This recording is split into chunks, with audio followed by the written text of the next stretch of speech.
All right, I'm going to introduce this incredible panel and get right into it. I'm going to keep these introductions brief because you guys have extended ones. These are all distinguished individuals with long credentials, which you can read about here. I'll start to my left here. Honorable Judge Shira Schindlin. She's a United States District Judge for the Southern District of New York since 1994. As Congressman Jeffries was noting, she oversaw the landmark Floyd litigation that challenged the city's practice of stop and frisk and issued a really tremendous opinions, probably, I would say, the single most important, from my amateur perspective as a non-lawyer, in this landscape, at least in the last 5-10 years, possibly ever in terms of this era of policing. Nicholas Mosby is to my left. He is a city councilman from West Baltimore, represents the neighborhood in which Freddie Gray lived, and is married to Marilyn Mosby, a woman you may have heard of, who is the prosecutor for the city of Baltimore.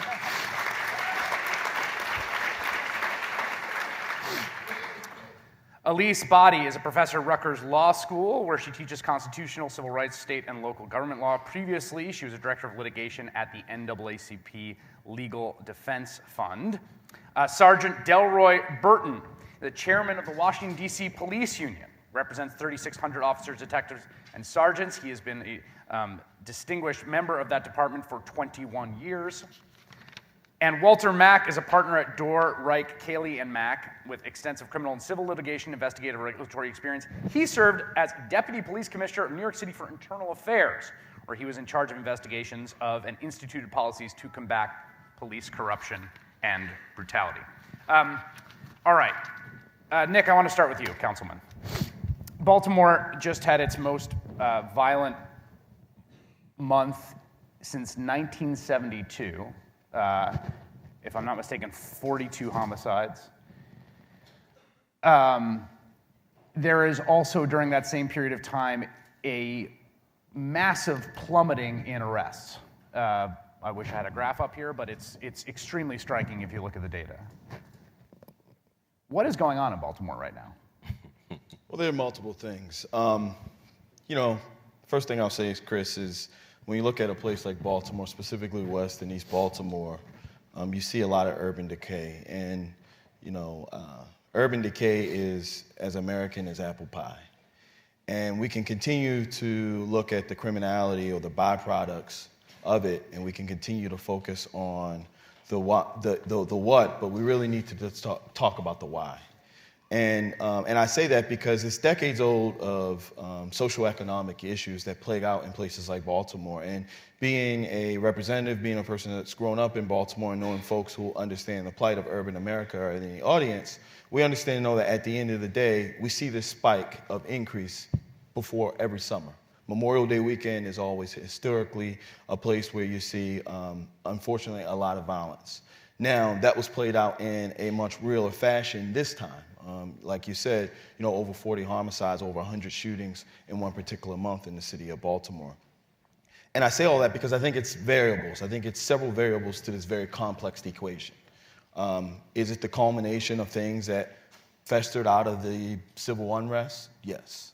Is it the time of the year associated with always seeing a spike in crime?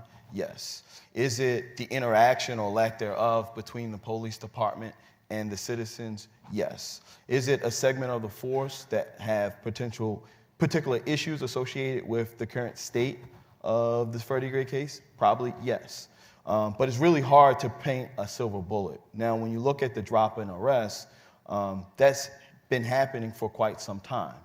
So then we also bring in the morale of the police force. So I think it's really hard to quantify the specific variables to tie it into. However, it's a major problem. The one thing I'll say is, as we saw the city go up in flames, and as we saw the looting and the rioting, and we saw all the cameras and all the coverage, right now we have, in a major American city, an unprecedented amount of violence in 2015, yet we're not getting the same level of attention or curiosity associated with this area.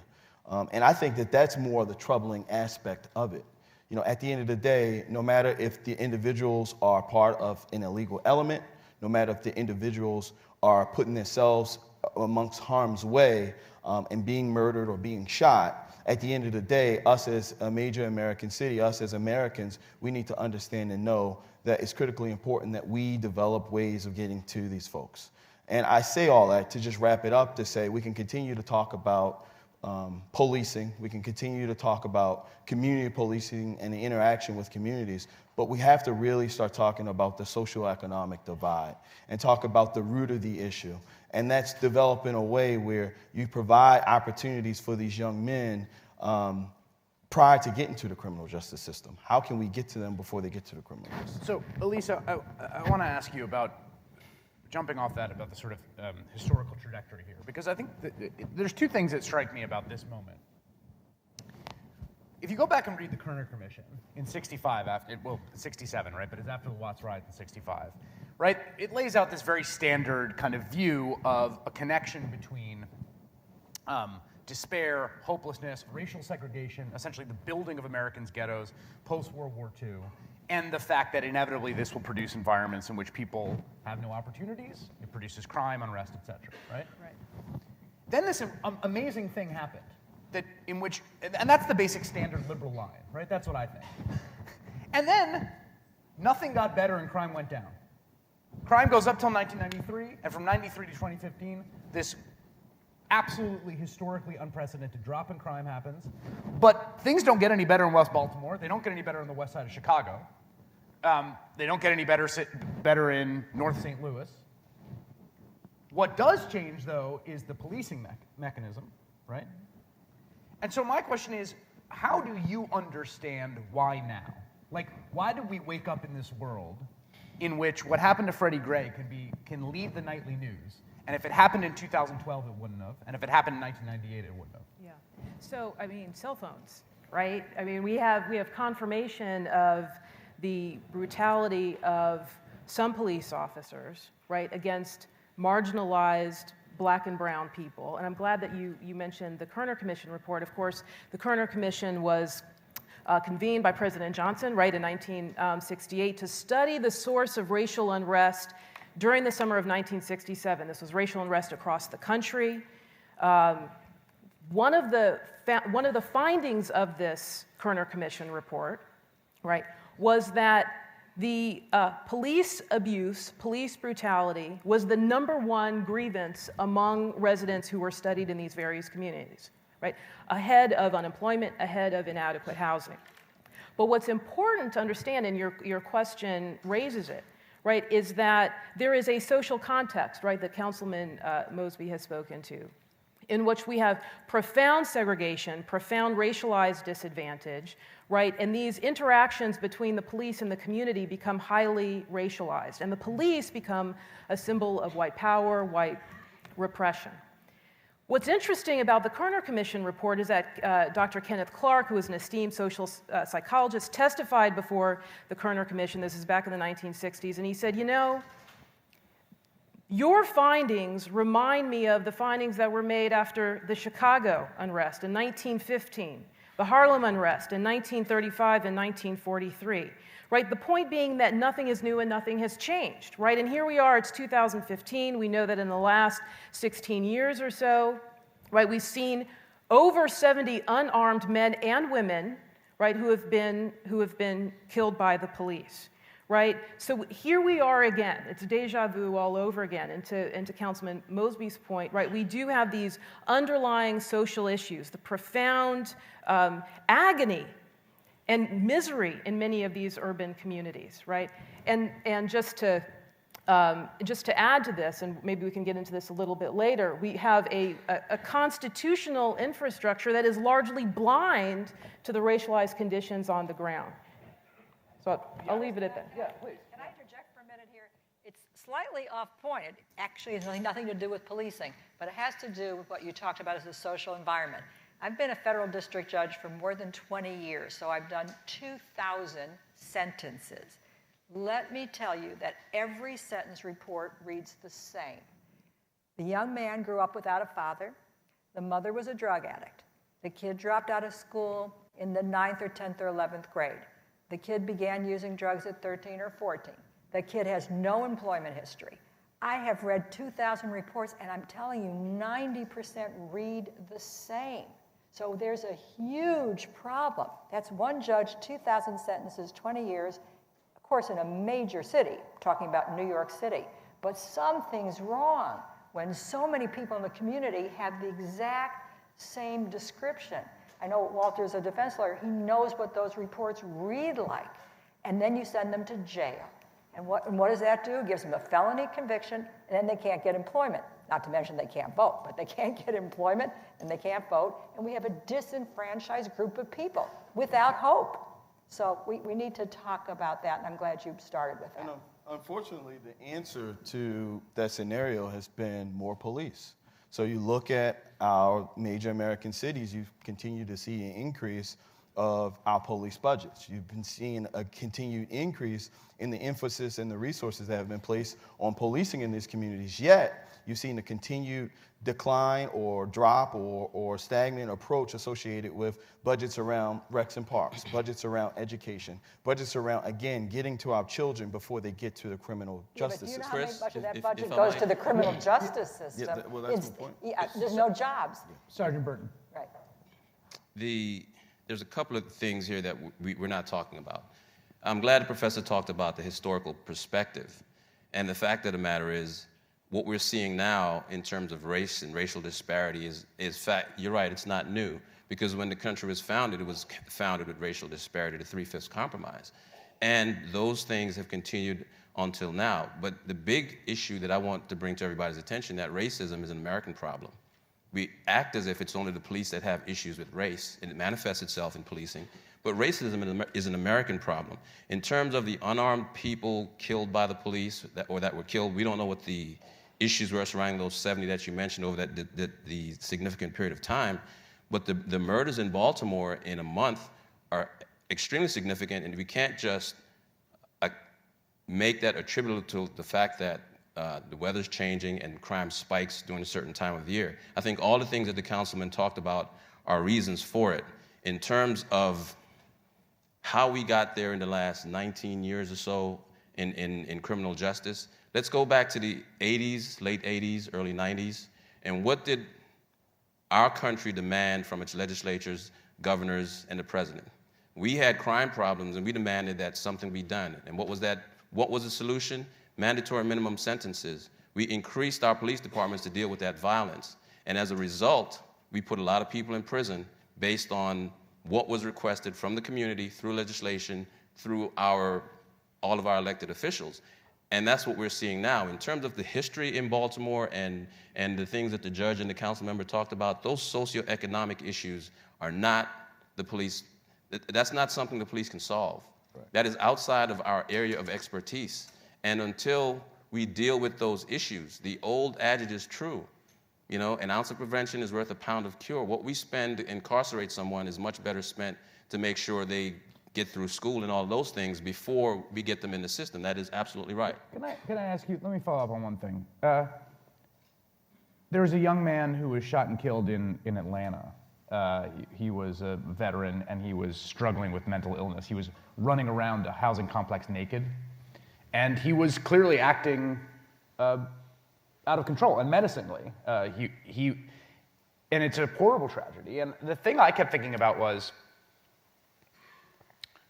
someone called the police to deal with this individual. We sent the police. We, America, the citizens of Atlanta, the citizens of America sent the police to deal with this individual.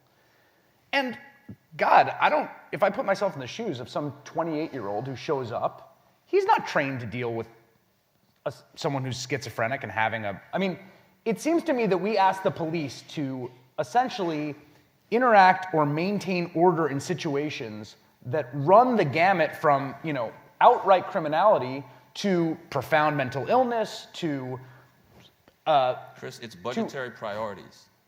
In Washington, D.C., for example, we have a Department of Mental Health, and we deal with individuals that have mental illnesses all the time. The Department of Mental Health does not have transport capability, so they call the police to deal with their transports when they want to move someone from, let's say, a community mental health facility to an inpatient hospital setting. Vehicles? No, and so when they call the police, and we had a tragic incident with someone that was suffering from mental illness. He stabbed a police officer. The crisis team from the Department of Mental Health was on the scene, and they could not assist that person. So when you put a police officer in a situation to deal with someone that's going through essentially what is an emotional break, and particularly if the person has no clothes on, you can't control them. I wish they'd had a taser or something else they could use to incapacitate that person. I don't know the facts of that case, but Well, it's difficult. Can I just jump in? So first of all, I think, look, it's tremendously important to acknowledge that policing is a really, really difficult and challenging job, and I completely understand that.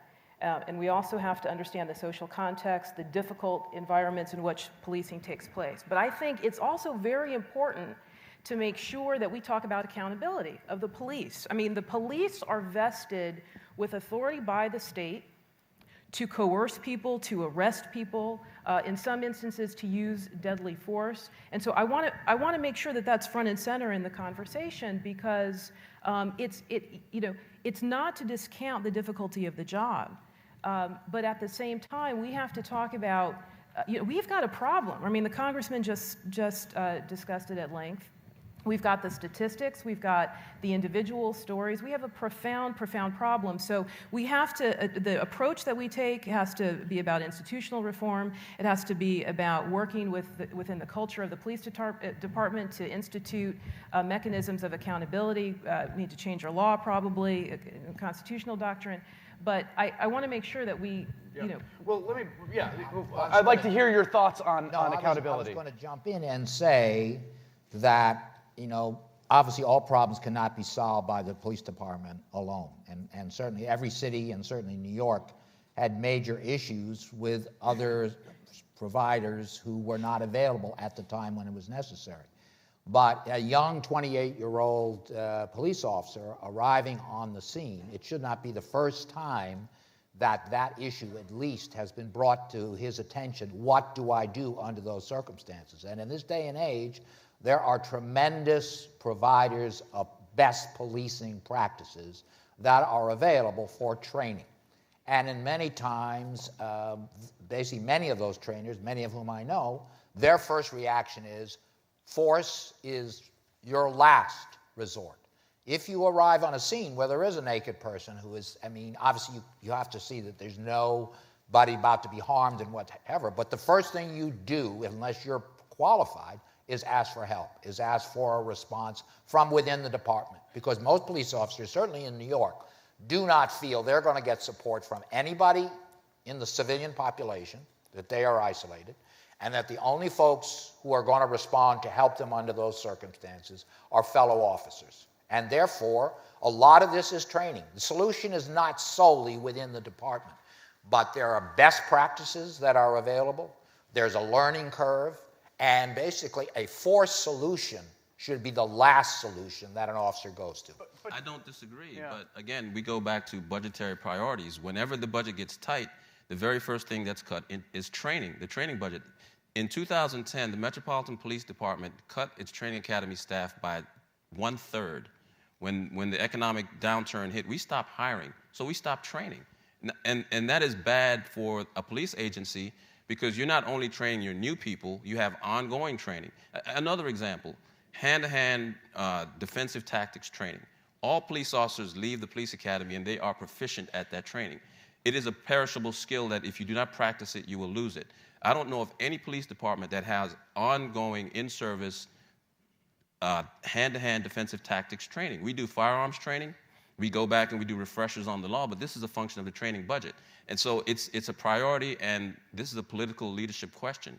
Are you going to put the resources to have the kind of training that everybody believes police officers should have? At the end of the day, the people with the decision-making on budget need to make that decision. Just real quick, but when you look at the budgets of police departments throughout this entire country, over the past couple of decades, they exponentially have grown. Again, when you see other types of city services that have been cut or have kind of just flatlined out for 2-3 decades. I think that you're right when you talk about budgetary priorities, but it's really budgetary priorities inside of the police department. So this year alone, Baltimore City's police department got $22 million more than they had last year. And last fiscal budget. But where's that money going? Is that $22 million going to the training? Is that the core competency of where we're trying to drive the experience and the know-how inside our forces? Or is it going to other equipment and other intelligence and other technology to kind of over-police communities? Most of the money in our police department, and I think it's the same for most government agencies and most businesses, are personnel costs. The personnel cost drives our budget that I'm aware of, and what's left over after the personnel costs is for discretionary expenditures. I want to bring in Judge Schindlin. There's two things here, right? There's a sort of set of layers in this problem, if we're going to call it a problem, right? So there's how police act in a situation, right? There's whether people should call the police in certain situations, right? That's an interesting question. I think there's a question surrounding the McKinney pool party, right? Like, should anyone have called the cops on a bunch of teenagers acting reckless, in a pool party? There's what the police do there. There's how the police are trained. There's what we as a society want the police to do, right? And then there's the law. There's the Constitution, right? Which is ultimately the binding constraint, we would think, on how the police can act. Now, functionally, it occurs to me that most of the time the Constitution is essentially irrelevant in street interactions. Like, sure, police are trained in it, and everybody knows they get their sort of probable cause in Fourth and Fifth Amendment and Miranda, et cetera. But really, the law in a street interaction between a police officer and someone, it might exist later. It might exist in your courtroom when it gets dragged before it. But does it actually exist? Does the Constitution in any real meaningful way exist in that moment between a police officer on the street and a citizen? Well, that was a really short question, and I appreciate how short it was. How to begin to answer that? I can only answer it, I think, in the context of the stop and frisk case, which the Congressman so carefully described. The problem with stop and frisk as it became developed in New York, and it was 4.4 million stops, and half of those were of African Americans. So that means 2.2 million people were stopped. Now, they're supposed to be stopped on reasonable suspicion. But you're right, nobody was interested in that because the policy was, and there was evidence here, the mayor said, the purpose of this is to instill fear in everybody that if they go out carrying a gun, they will be stopped. So it's going to be a deterrent. Okay, but the Constitution says we don't have things like preventive detention. We can't lock up everybody we think might commit a crime tomorrow. We can't go waltzing into homes because there might be guns in those homes. There's things we can't do. They might be effective in stopping crime, but that's not the standard. So this notion that you can stop 2.2 million people to instill fear was one of the big problems. The other one was this message went out through every precinct. We need to target the right people. This was said, this is a quote, we got to target young black males between 14 to 21 because they're committing the crimes. The problem was all those 2.2 million people stopped, and you heard the congressman say it, 90% absolutely innocent. Even of the 6% that were summoned and arrested, those were all dismissed. So you have all those people wrongfully stopped. Now, again, I'm not against good police work. I want good proactive police work, but it's got to be within constitutional limits. So when you talk about reasonable suspicion, we got to talk about what's reasonable. What is reasonable to stop somebody? So here's some of the funny stuff that came out. You should stop somebody if they walk too fast. You should stop somebody if they walk too slow. You should stop somebody if they're looking around. You should stop somebody if they're looking down. I mean, what is a furtive move? Really, this is true. This is what they would write up. This person made a furtive gesture. I suspect that my furtive gesture is different from your furtive gesture. And it's all in the perception of the person who's deciding that you've made a furtive movement. So we had a problem with the standard, maybe. How is the cop supposed to really discern? And again, the answer is training. With what Walter said, I totally agree with. Training.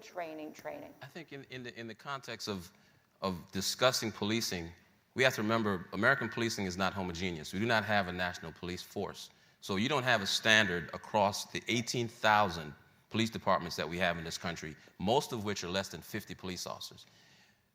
One of the things that I'm troubled by is out of the stop and frisk case, the term has become demonized, and it's not supposed to be demonized. The way it was employed in the New York Police Department may have been incorrect. But stop and frisk is a legitimate tool when done properly and when you have reasonable suspicion. I suspect that if you look at all the other police departments, and all of them are getting additional scrutiny right now, that you won't find another one that employed stop and frisk in the way the NYPD did. We have stop and frisk in the MPD. And again, my experience is in Washington, D.C. I consider us a very progressive police department because we did things, for example, stop and frisk. We had a written directive on stop and frisk in 1972.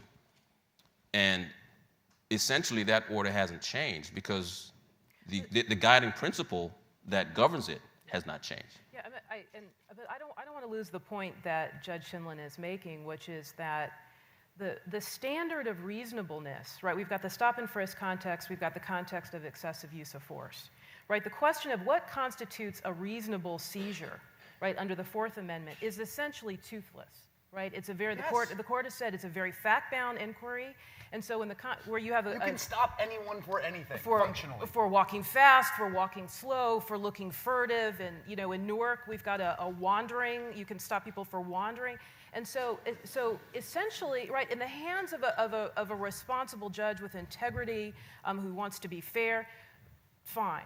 But in the hands of a judge that may not have the same standard of integrity, that's a problem. With respect to training, what that means is that the police don't really have guidance about what reasonableness is, right? So, as I understand it, maybe the DC police experience is different, but they're trained just to use reasonable use of force. Well, what does that mean, right? So we have to talk more about bringing some robustness to the question of what constitutes a reasonable. Yeah, well, let me respond to that because, I've always of the view that leadership within the department is really the most important ingredient in delivery services to the street, is what it boils down to.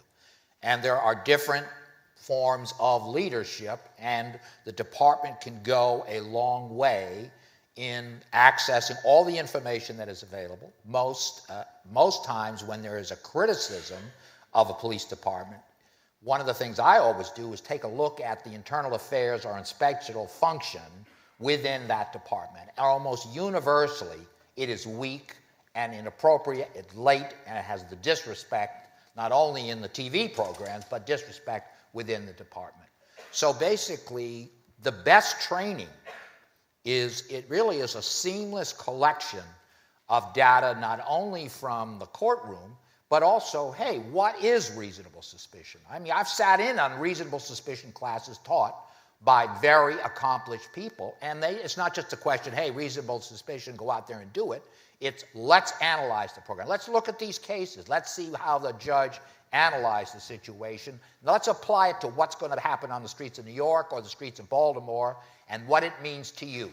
And when you don't do that, when you act like a cowboy, you're going to be sanctioned quickly, and you're no longer going to be in the department. Right, but there's also this issue, which is that I ride my bike often to work, right, in New York City. Now, when I ride my bike to work, I break the law routinely. Okay, I stop at red lights. I don't run red lights because I used to do that, but that's crazy and reckless. But there are a whole bunch of laws guiding how bikes can operate in an urban environment, and I cut a lot of corners, okay? Now, I could be stopped by a police officer, but I'm not. I suspect if I would look different and if I was in another neighborhood, I would be. Walter Scott, let's remember, what was Walter Scott's infraction? He had a car. It had 3 brake lights, 2 of which were working, 1 of which was out, okay? So, by the letter of the law, and I ended up spending time in the South Carolina brake light statute, by the letter of the law, it was a legitimate stop because if you have a brake light, you're supposed to have at least 1, but if you have 1 and it's out, then that's a violation, right?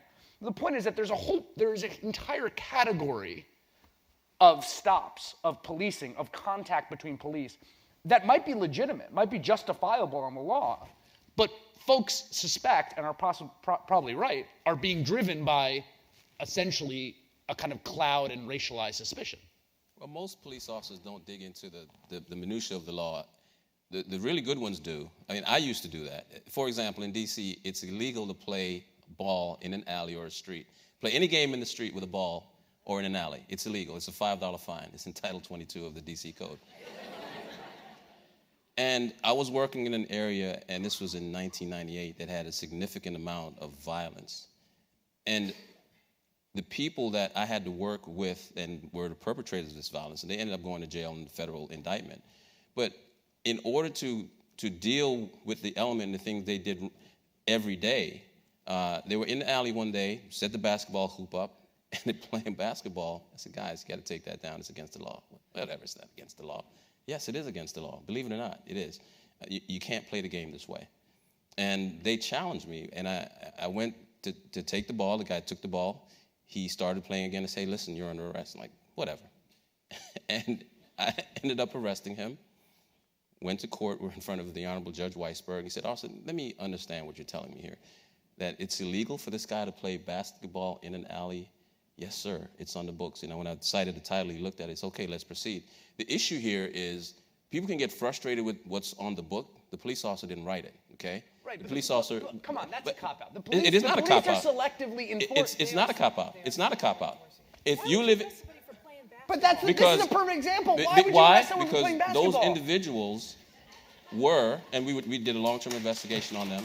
No, wait a minute. Those individuals ended up being indicted in a 310-count RICO indictment, the largest in D.C. at the time. They were one of the largest groups of narcotic distributors and involved in all kinds of violence in that community. But they were playing basketball at the time. Yes, they were. But this is the point. But that is part of an enforcement tool that is in my toolbox. That is exactly, we're saying the same thing, right?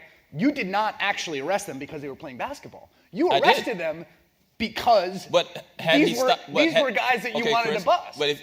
But had he picked up his ball and walked away, I wouldn't have arrested him. It's when he refused. But you didn't have suspicion at the time that they were involved in this RICO. Yes, we did. You did. Yes. So, but it wasn't. But you arrested them for playing. I arrested them for playing ball in the alley. I didn't get on the investigation until later on that year. I was still a patrolman. Then I went to the vice office. But when I arrested them for playing ball in the alley, I was a patrolman still. They were playing ball in the alley. I asked them to stop. And he's like, that's not illegal. Yes, it is. And then he said, well, picked up the ball and continued playing. I arrested him. Okay, I want to weigh in here, too. It seems to me there's nothing wrong with targeting police resources to where they should be targeted. So if you knew that this is a dangerous and high-crime area and you had a basis to make that stop, good. And it did, in fact, in this case, result in a prosecution and all the rest that follows. But here's what I found a lot. One of the common things that was written down in the forms was high crime area plus furtive movement. Now, this means they had no suspicion before, as you did in your case, before the stop, that these people had done anything. And then what happened in the stop is that it escalated. There's the danger, Chris. There's the danger. So it's okay to target the resources. It may be even okay to make the stop when you have the technical basis to do it. But then use some common sense and judgment, and that's what seems to have gotten lost in the Eric Garner case. This is not a huge crime. This was at most an administrative violation, untaxed cigarettes. They say, well, he was resisting arrest.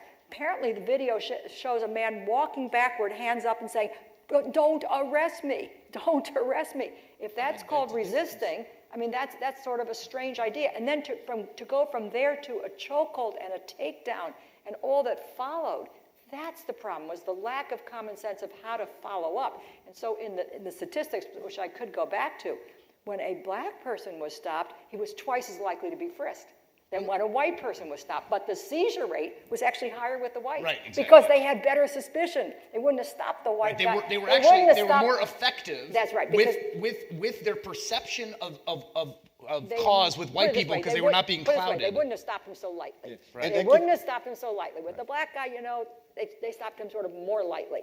And so they got less contraband, they got less guns, more dismissals, and more force, and more frisks. All less on the white population. And in this discussion, we look at the community and we look at the police as like X and O's, and we're not bringing in the human element of it.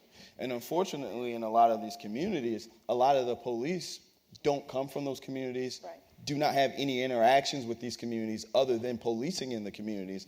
And there is a huge chasm between the cultural divide of understanding what is reasonable activity or culture. That's kind of like if you take myself, Nick Mosby, and maybe place me somewhere in in Asia, naturally, I don't really understand and know how they interact and how the culture is and what should be perceived as, some strange activity. And I think that that's a problem that we don't really address, that unfortunately, a lot of the police officers that are policing these urban environments that we feel are being over-policed aren't naturally from those communities and don't naturally have the connectivity. And I mean, we have to put into the fold of the conversation the deep racialized suspicion and fear, right?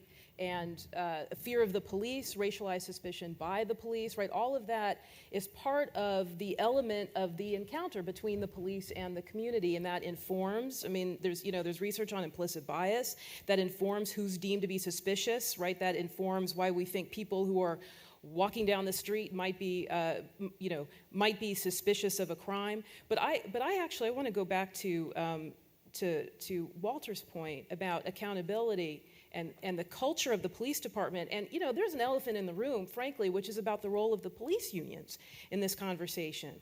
Because from at least where I sit, all I see from the police unions is sort of a defensive approach to this problem, right? And is there room for police unions to say, look, we have very good officers in our midst. We have very responsible officers. We have officers of integrity, but we also have some bad apples, right? And can we help the police department, the chiefs within the police department, create systems of accountability so that we're not all demonized and brushed with this broad stroke? Yes, there's a role for the police unions to do that. And if you go back and look at the history of the D.C. Police Union, I can't speak to the activity of any other police union, but we have been out front and progressive in demanding accountability, top quality internal affairs, very, very good review. We want more robust review. Just recently, there was a huge debate in Washington about our body-worn camera program. We supported that body-worn camera program. I was there with the chief when we rolled it out. But the new mayor does a 180 and wants to make access through FOIA not permitted.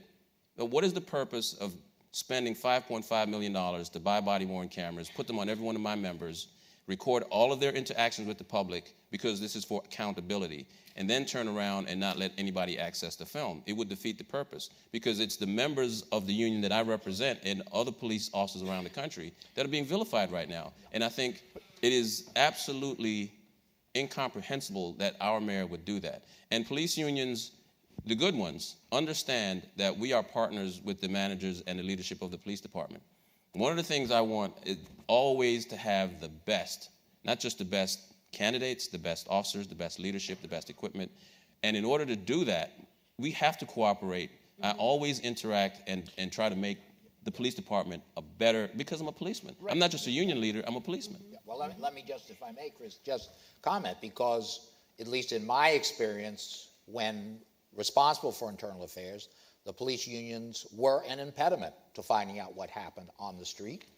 There were ongoing cases that were being made of what is called obstruction of justice, in which police union representatives were encouraging officers to, get together with a story and explain what was there, to give them something that would withstand internal affairs scrutiny or inspectional scrutiny. So it does vary from department to department, but clearly any system that results in a failed or inaccurate investigative result needs to be changed. Right, but let me just say this. There's this deep perceptual problem. There's the institutional issue of police unions, and I understand you don't want to speak to other ones. Let me say, I've been covering this. They are 100% an obstacle in other places. There's no 100% of anything, Chris. There may be some police department, some police unions that may be obstructionist in their view, but this is what happens. You either grow and move with the paradigm shift, or you'll get overrun.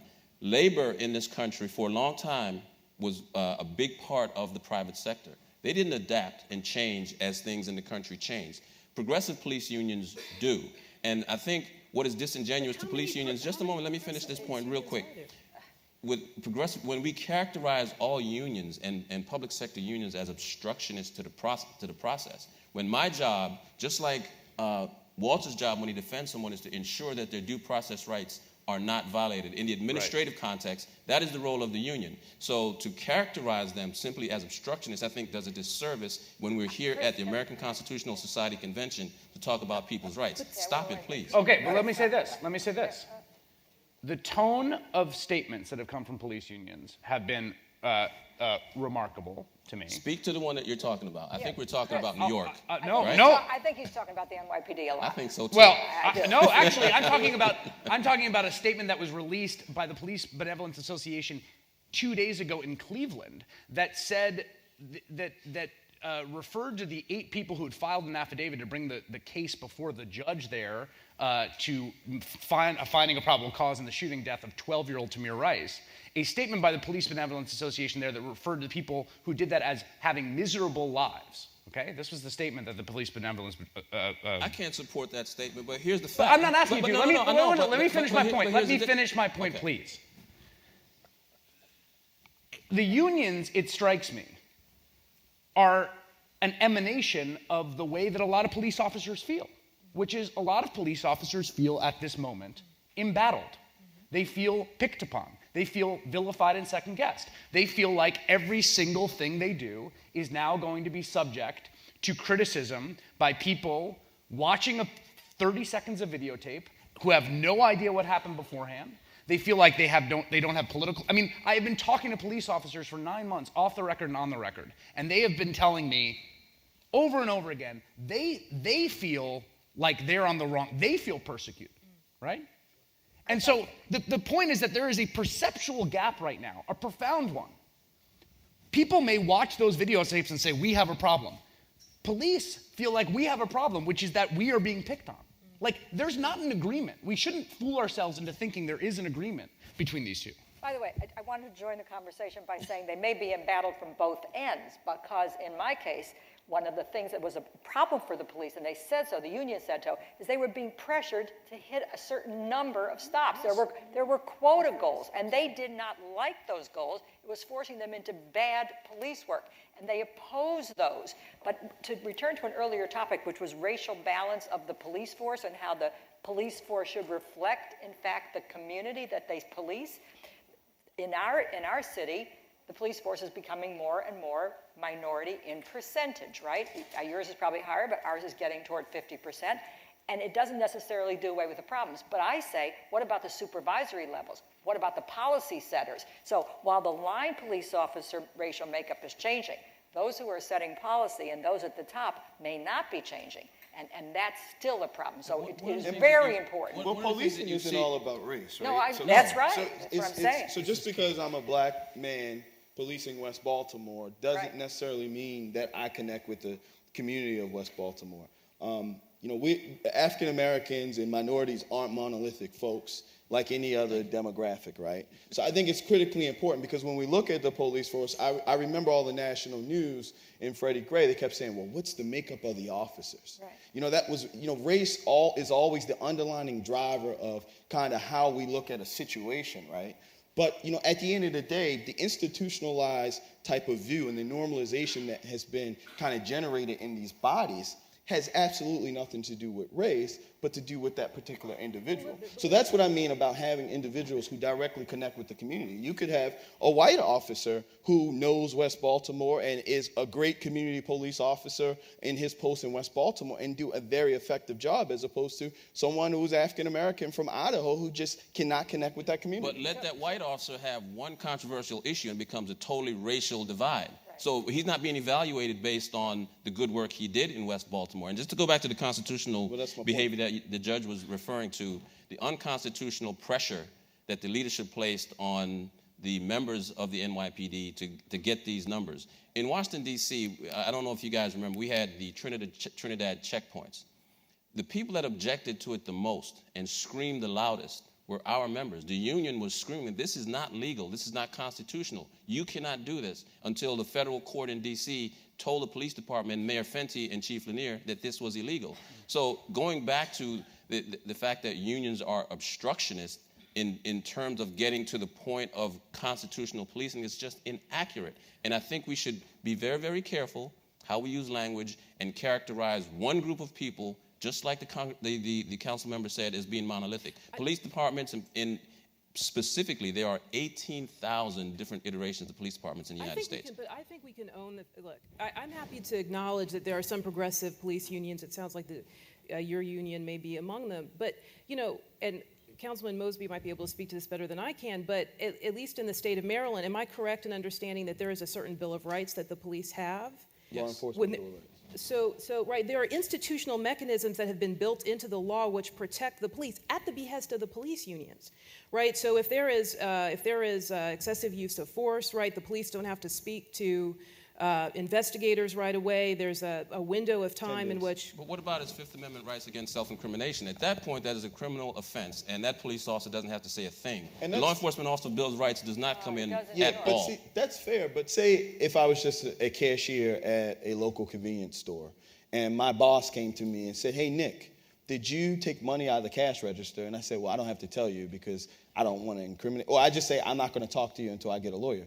There's a good chance that I'm going to be fired, right? So we can't talk about. But go ahead. But if the police came to him and asked him that same question, what right does he have not to say anything? The same one the police officer has. So Correct. that's an apples to cherries comparison. No, That but is not a good but see, the way analogy you're not at all. looking at it is I'm saying my boss, and my boss being Right, but either that's the exactly mayor the problem. or But the either point is, we're talking about constitutional rights. We're not talking about where you work.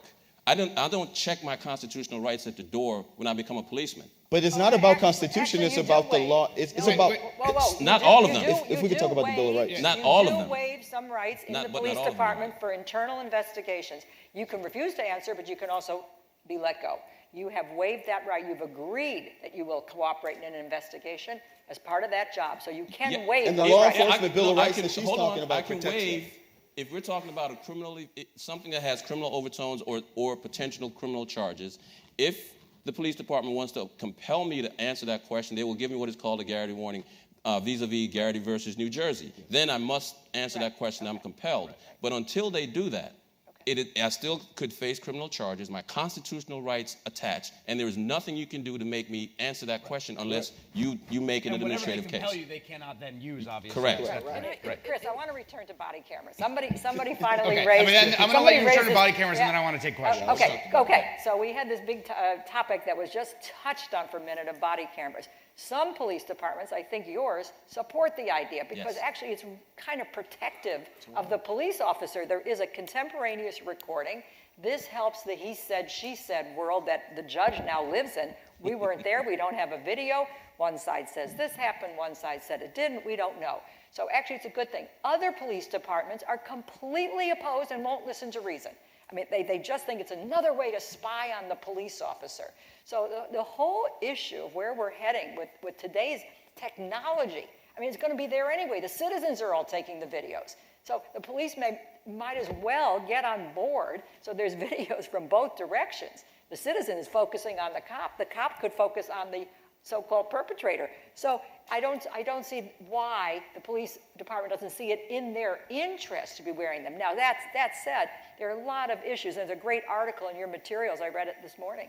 There's a good article in the materials there about what we're going to do with those videos, how we're going to store them, who gets access to them, when can the police officer turn it on and off, should they be used in a home, there's privacy issues. So it's not easy. It's not a panacea, like everybody will put on body cams and then there'll be no more bad interactions. It won't be that simple. But I do think we need to talk about why it would be that some police unions are so opposed to putting on these cameras. They haven't recognized the paradigm shift, and that if they don't sit down and be part of the solution, then the decisions will be made and they will be excluded from, and they'll be forced, whether they like it or not, to use those systems. So my advice to them, if any of them are watching, is to be at the table in the discussions, informing the policy so that you can protect your members. If you don't, it's happening anyway. I mean, we went through some paradigm shifts in American policing. We went from using revolvers to semi-automatic pistols. We went from not wearing body armor to wearing body armor, radios in the car to handheld radios, computers in the car,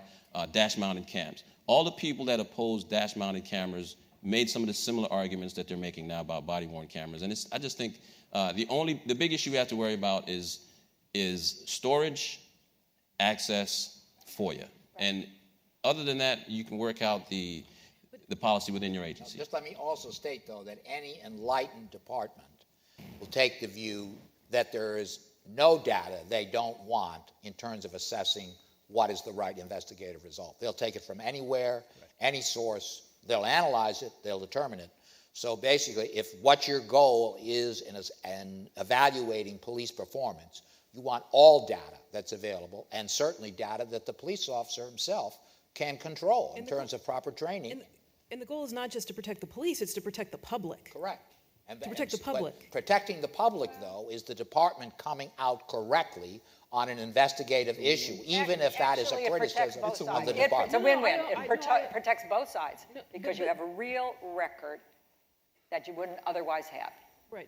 Okay. No, I understand that, but I guess, I mean, I was responding to Sergeant Burton's point that, that body cameras protect the police, but the orientation that we should, it's obviously your job is to protect your members, but it's also about protecting the peace and safety for the public, on the public's behalf. But what we found in our discussions about body-worn cameras is, remember, the original proposal or premise was police accountability. So once we said, yes, we will have body-worn cameras, then the law of unintended consequences kicks in. Wait a minute, we have advocacy groups now saying, well, should police officers that encounter sexual assault victims turn the camera on and off? Maybe that sexual assault victim doesn't want their face on the camera or this recorded. Should domestic violence victims be interviewed or talked to while the camera is rolling? And our position is, of course they should in the initial contact. When the long-term interviews with the detectives and the sexual assault the advocates and the victim advocates, of course not. We want that part to be private, but the initial encounter with a patrolman contacting that victim should be recorded. I'm going to take a few questions here, and maybe Elise, you can talk about this a little bit. What are your thoughts on the role of implicit bias in policing? Is there a role opportunity to implement training specifically on implicit bias? Yeah, I mean, there's a tremendous amount of research that's coming out.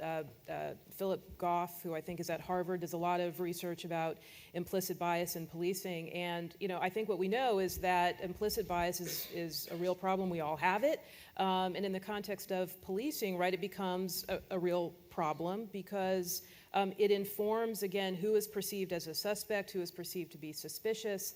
I know there are training mechanisms that are available. I can't speak to them specifically, but it's an issue that we have to address. Sergeant Burton, how about this one?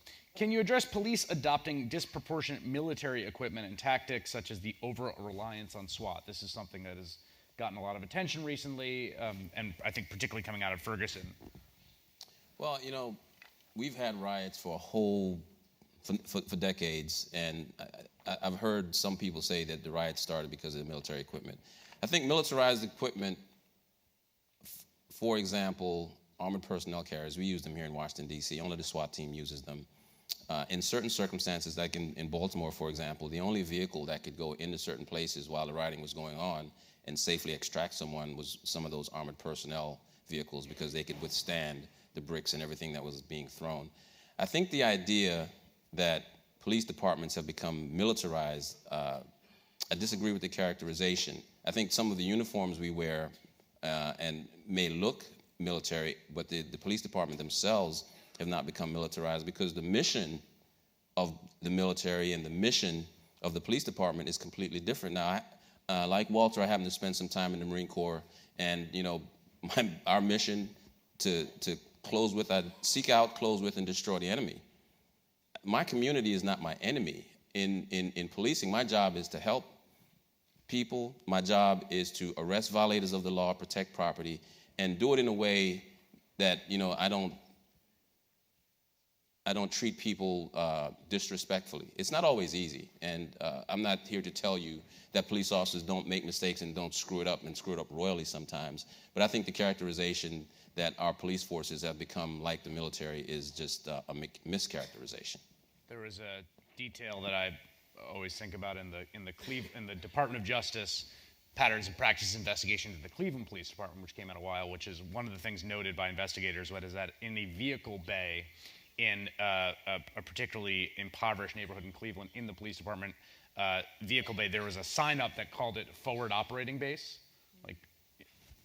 which is of course a term taken straight from the military of forward operating bases being sort of lightly protected I know what it is. bases in the middle of sort of enemy territory, and it's always sort of stuck with me. This was pointed out by investigators as exactly what Sergeant's saying about the wrong kind of thinking, the kind of thinking about... A sign like that sends a message. You know, one of my biggest struggles is Facebook and social media with my members. Because they have a tendency to post things that if one of the brilliant attorneys sitting out in the room was defending someone, could use to just hang them out to dry on the stand. I'll give you an example. When the shooting in Aurora, Colorado happened, I had a member post on their Facebook page, I don't know what's wrong with you white boys always shooting up the place. Now, most of his friends are white, he's black. And I got on the phone right away and like, have you lost your mind? Take that down and take it down now. Because 5 years from now, you won't remember that you posted that. And someone that's brilliant, doing research on you, will find it. You'll be in court, and you'll be testifying, and you'll get asked a question if you have bias against whites, and you'll say no, and boom, there it is. Yes, you do, because you posted this. So we are trying very hard to get people to understand that imagery and words are very important the way you use them. Judge, will courts be more willing to revisit the constitutionality of pretextual stops in light of recent police brutality and unreasonable seizure cases? I don't know how to answer that to speak for all courts across the country, federal and state. You've got a lot of courts. Some courts will. We just got that indictment from the judge based on the citizen's complaint that bypassed the prosecutor. Other judges won't. Some judges would have ruled as I did. Some judges wouldn't have. We have suppression issues all the time. We know the suppression rate is low. Some judges are willing to suppress, some aren't. So I don't think it's a question that can be answered. I do think everybody's sensitivities are heightened. But I want to take just a minute on the last question, if I can, about the military equipment, whatever. My view is if you arm people to the teeth, they will use the arms. I think as it is, they're carrying too many arms. If you have a taser and you have a gun and you have it available, the tendency is to pull it out and use it. One of the worst ones we had this year in New York was a stairwell inspection. It's called the Gurley case, G-U-R-L-E-Y, not girl, but Gurley. And these cops, new cops, brand new cops, no supervisors, kids essentially, are doing a stairway patrol, but with their hand on the gun. And they bump into a couple, and they're so nervous, they take out the gun and shoot the couple. I mean, it didn't make a bit of sense. That couple did nothing to deserve being shot. But you're carrying it, it's there, it's available, you're nervous, you're scared, you pull it out and use it. I actually thought after I read that, you don't even need to have the gun in a vertical patrol. Just go up and down with the baton and do your patrol. There really shouldn't be violence. I mean, I do think if you're armed, the danger of overuse of those weapons is there. Well, I don't know how we get past the Second Amendment, and I don't know, number one, I don't know how we get past the Second Amendment. Number two, I don't know how you ask police officers to go out and police when the Second Amendment exists without being armed. Number three, the use of equipment like taser is a response and a request from the community to use less than lethal force. So we have police officers carrying a lot of things and having to make decisions about which less lethal option to use. The Gurley case is tragic. That is absolutely tragic. Well, if I have a quick comment, and that is that, as I think I answer almost all questions, it's a leadership issue. There are going to be times when Al-Qaeda is boxed into a building somewhere in New York City where you're going to want to have military equipment. How often does that happen? Well, we see, roving patrols of Pegasus all over New York City. But the reality is 95, 96% of your policing should have nothing to do with all that gear. And there is training. You do not take your weapon out of the holster, proper firearms training, unless you intend to use the weapon. So that young probie, basically, who was no longer with the department, was acting inconsistently with his firearms training. Maybe not. Maybe he thought he was in fear of his life. But why did he feel that? Because he bumped into a couple in a stairway. That's the racial aspect of the thing. What made him so scared? Well, basically, it's who he bumped into. The light was out. The light was out in the stairwell. Right. He had his weapon out. That's right. Again, disregarding his training, had his finger on the trigger, had a negligent discharge. It's not accidental when you have your finger on the trigger. The bullet ricocheted off the wall and struck the young man coming down the stairway. That is actually what happened. Tragic set of events because he did not follow the training in terms of keep your finger out of the trigger well unless you intend to shoot something. That is consistently all firearms training. It's a tragedy that a man lost his life, and I hear you acknowledging that. But I also think that Judge Shinlin's point is that let's look at the set of rules weapons that we allow the police to carry under circumstances where they may not be needed that lead to those kinds of incidents happening. And candidly, it disturbs me a little bit to hear an invocation of the Second Amendment rights, right? What about the due process rights of the man who was gunned down in the stairwell? My point was, in answering the question, I understand. My point about the Second Amendment and answering the question is about sending that police officer in the stairwell without a weapon. America is a society that's armed to the teeth. Yeah. It is impossible to send police officers out here to face the kinds of threats that we have on the streets and the kinds of weapons that people can legally carry without having that police officer being armed. So that was my only we found point. Common ground. We need a lot more gun control in this country. We really do.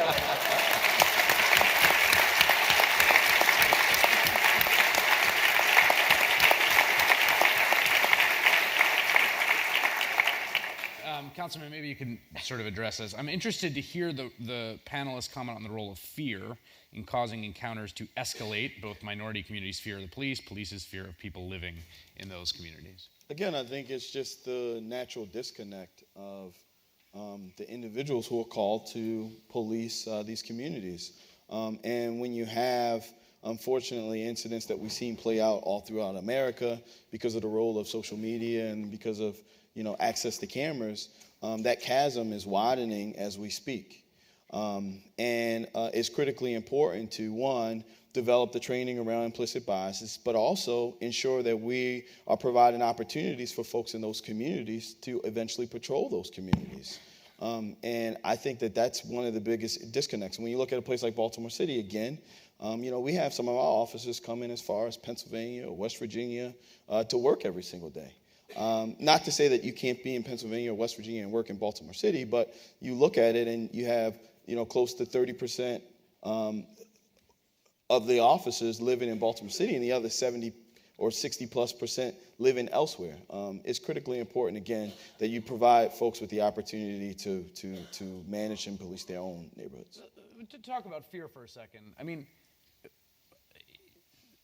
it always strikes me, the point you made about guns, right? Like, it would be very different to police in Tokyo or in Belgium than it would be in America, because the odds of anyone you encounter in Tokyo being armed are essentially vanishingly small. And that's not true in America. No. There is a real genuine chance the person you're encountering being armed. How much do you think that affects police psychology? I think it affects some people.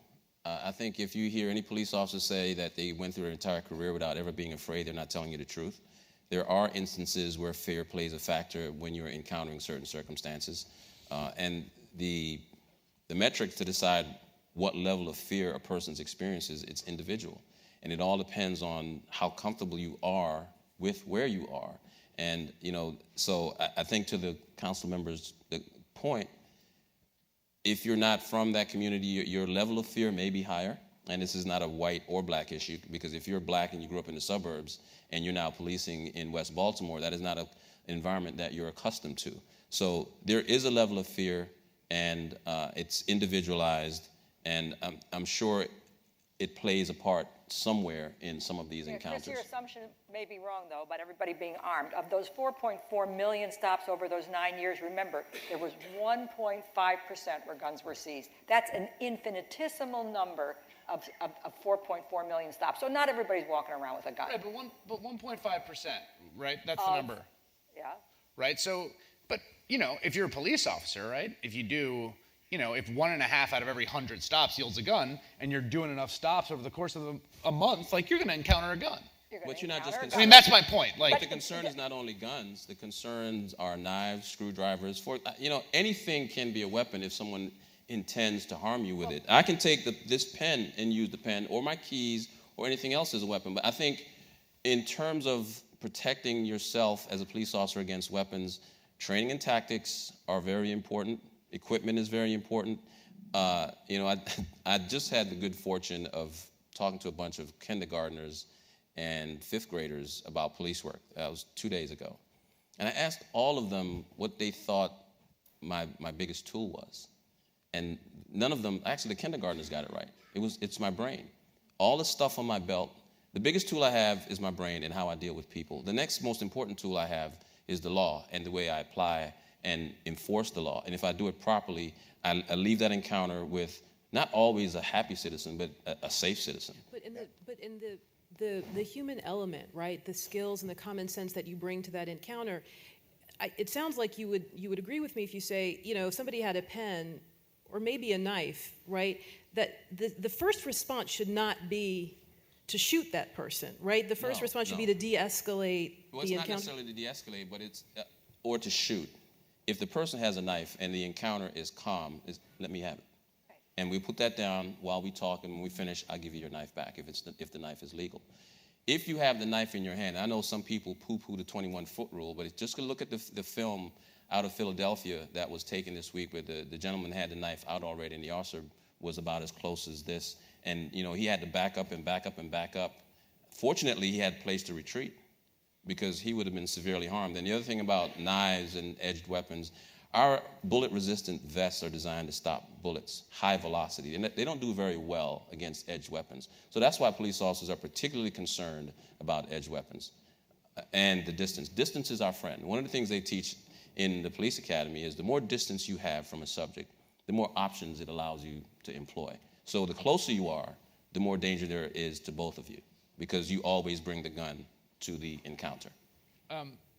Are there any alternatives to arrest, such as citation and summons, viable as a way to reduce conflict and cost?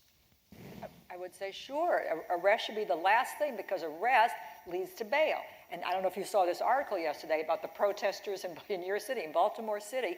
The protesters' bail was being set as high as the cops who did the murder. I mean, these bails were being set at $250,000, which these folks don't have, so they spend a month or 10 months in pretrial incarceration without ever being convicted. This can't be right. So arrest is a terrible thing if you can do something less, such as a desk appearance ticket or a summons.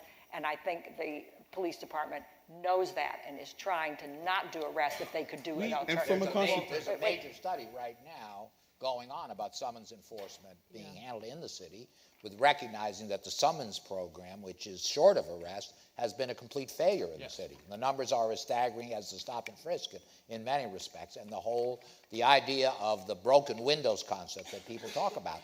I think enlightened policing takes the view there are minor, like riding a bike and running into somebody and killing them, as you know happened in Central Park about 3 months ago. There are situations where an arrest is necessary or a severe summons is required. But just riding on the sidewalk or some of the other minors, they can be addressed by much less intrusive types of means. The Republican National Convention protests in New York resulted in hundreds of arrests. The bottom line result of that was millions of dollars in settlement. That didn't do any good for New Yorkers. We can look at arrests.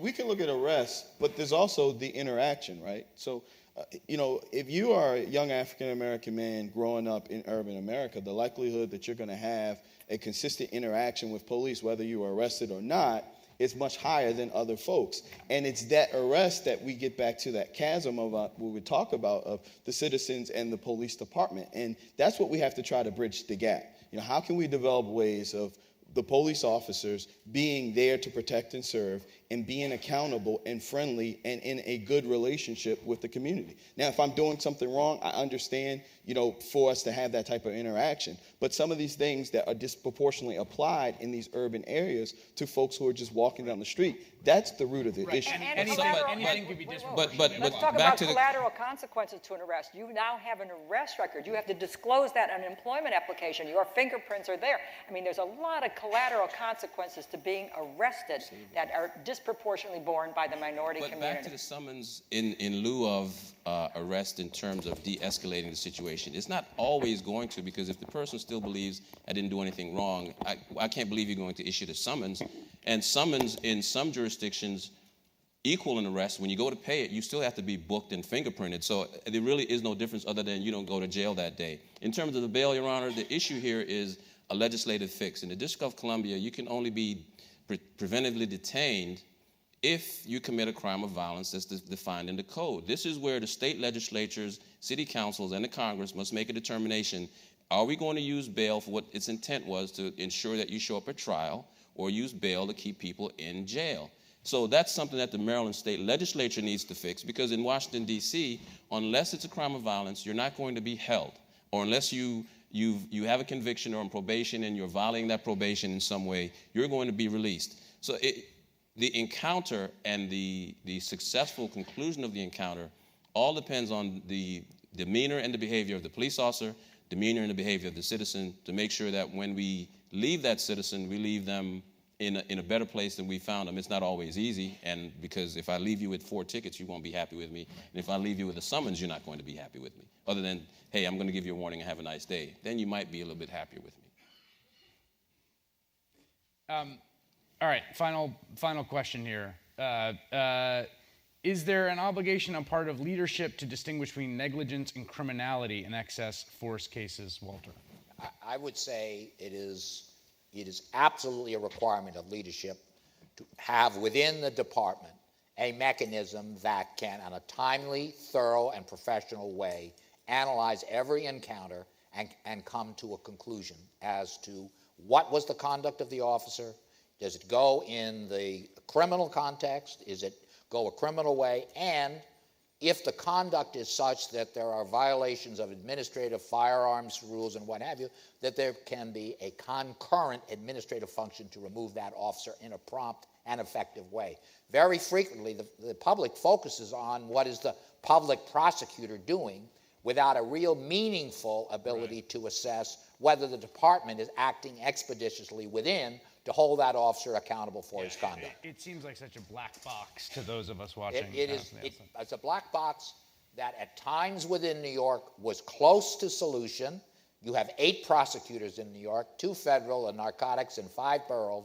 You've got to get them to agree, because they're always of the view that their criminal case should trump anything the department is doing. The commissioner has to stand up to them and say, look, I cannot afford to have on my streets of New York an officer who is acting inappropriately, unprofessionally, or doing that, and I have an obligation to the public to remove that officer from the streets or put him in a situation where I can remove him from my department. And it's possible, but difficult. All right, and on that note, a round of applause for our panelists and our departed panel.